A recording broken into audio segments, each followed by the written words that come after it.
સૌરાષ્ટ્ર યુનિવર્સિટીના કુલપતિ પોતાની કાર પર સાયરન લગાવી વિવાદમાં આવ્યા છે। ડોક્ટર ઉત્પલ જોશીએ કાયમી કુલપતિ તરીકે પોતાને મળેલી સરકારી કાર પર સાયરન લગાવ્યું હોવાના દ્રશ્યો સામે આવ્યા છે। ત્યારે કુલપતિએ પોતાનો બચાવ કરતા કહ્યું કે રાજ્યની અન્ય યુનિવર્સિટીના કુલપતિઓએ પણ સાયરન લગાવેલા હોવાથી મેં લગાવ્યું છે।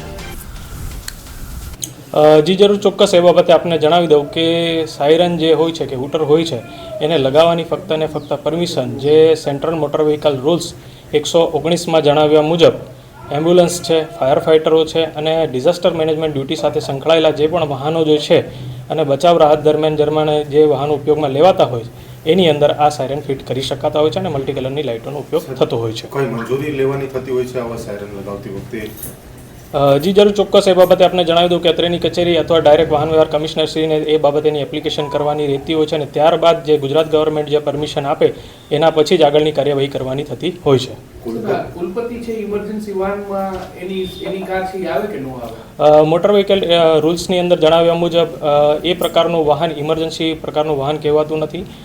જે રીતે આપણે જણાવ્યું કે મોટર વ્હીકલ રૂલ્સની 108ની કલમમાં જણાવ્યા મુજબના જે વાહનો જે છે એમ્બ્યુલન્સ છે, ફાયર ફાઇટર છે અને ઇમરજન્સી ડ્યુટી સાથે સંકળાયેલા જે વાહનો જે છે એને આપણે ઇમરજન્સી તરીકે ગણવામાં આવતા હોય છે। જી જરૂર, ચોક્કસ એ બાબતે જણાવી દઉં કે આપણે અત્રેની કચેરી દ્વારા કાર્યવાહી કરવામાં આવશે અને મોટર વ્હીકલ એક્ટની કલમ 194F મુજબની કાર્યવાહી કરવામાં આવશે। શું જોગવાઈ છે સર આ કાર્યવાહી? આ કાર્યવાહીની અંદર દંડની જોગવાઈ રહેતી હોય છે કે જેની અંદર 1000 રૂપિયા સુધીનો એની અંદર દંડ થતો હોય છે। કોઈ નિયમ બધા માટે સરખા હોય, જે કોઈ હોય બરાબર, તો આ નિયમો બધા સરખા હોય એ અંતર્ગત બીજી યુનિવર્સિટી, આ સૌરાષ્ટ્ર યુનિવર્સિટીની કુલપતિની એકની વાત નથી, રાજ્યની ઘણી બધી યુનિવર્સિટી છે રાજ્ય એની અંદર કુલપતિની કાર ઉપર હૂટર રાખેલું છે બરાબર। એ ન્યાય આપણે અહીંયા હૂટર અહીંયા 10 દિવસ પહેલાં મુકાયું છે, એનો કોઈ ઉપયોગ હજી સુધી કર્યો નથી। પહેલી વાત એ છે। બીજું, આ સંદર્ભે જો કોઈ વિવાદ ઊભો થાય એવો હશે, હું અંગત રીતે વીઆઈપી કલ્ચરનો સખત વિરોધી માણસ છું, મારું બેકગ્રાઉન્ડ જ એ છે, તો આની અંદર જે કંઈ બીજું આગળ સૂચના મળશે એ પ્રમાણે આપણે કાર્યવાહી એની અંદર કરવાની છે। પણ આજની તારીખમાં રાજ્યની 5 જેટલી યુનિવર્સિટીના કુલપતિઓની ઉપર મેં આ પહેલાં પણ કહ્યું છે બરાબર, પ્રિન્ટ મીડિયામાં લોકોએ છાપ્યું છે, એ પહેલાં પણ કહ્યું છે, વીઆઈપી કલ્ચરનો હું અંગત રીતે સખત વિરોધી છું। એમ છતાં જે કંઈ સૂચના મળશે એ પ્રમાણે આગળ કાર્યવાહી કરવાની છે। અત્યાર સુધીના કુલપતિને સાયરનની જરૂર નથી પડી, તમારે એવી ઇમરજન્સી છે? સાયરનની જરૂર પડે કે ન પડે, તમે જાણો છો એક સમયે મુખ્યમંત્રીએ પણ એમનું વાહન ઊભું રાખી અને દર્દીઓને અંદર લીધા હતા બરાબર। ઘણી વખત મુખ્યમંત્રીએ સાયરન દૂર કર્યું છે પોતાના હાથે। હજી એક મિનિટ મેં આ સ્પષ્ટતા કરી દીધી તમને। અત્યારે ઓફિશિયલી આરટીઓ પાસે પણ કોઈ આનો પરિપત્ર નથી, એવું આરટીઓમાં પણ કોઈ કે તમારામાંથી મિત્રોમાંથી કોઈ કે પૂછ્યું હતું બરાબર। તો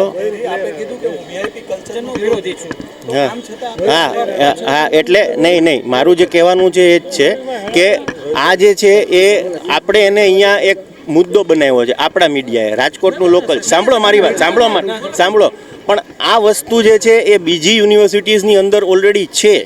આ હું જે કહું છું એ નહીં આપણે નહીં બીજાનું છે, હા હું સ્વીકારું છે, વિરોધી છું।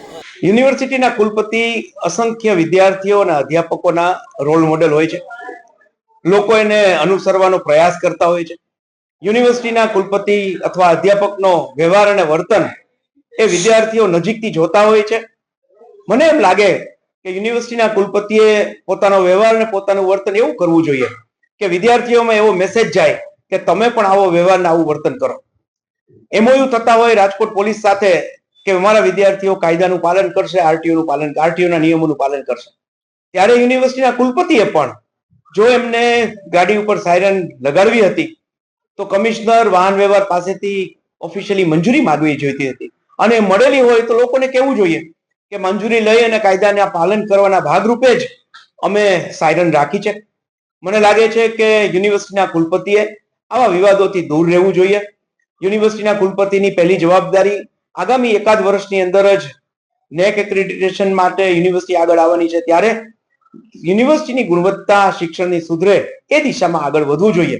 કુલપતિએ આ વિવાદથી દૂર રહી અને વિદ્યાર્થીઓને એક સારો મેસેજ આપ્યો છે. ભૂતકાળમાં ક્યારે આવું બન્યું છે કોઈ યુનિવર્સિટીના ઇતિહાસમાં આપણે તો ક્યારેય આ 55-60 વર્ષમાં જોયું નથી કે કોઈ કુલપતિએ સાયરન અથવા લાલ લાઇટનો ઉપયોગ કર્યો હોય.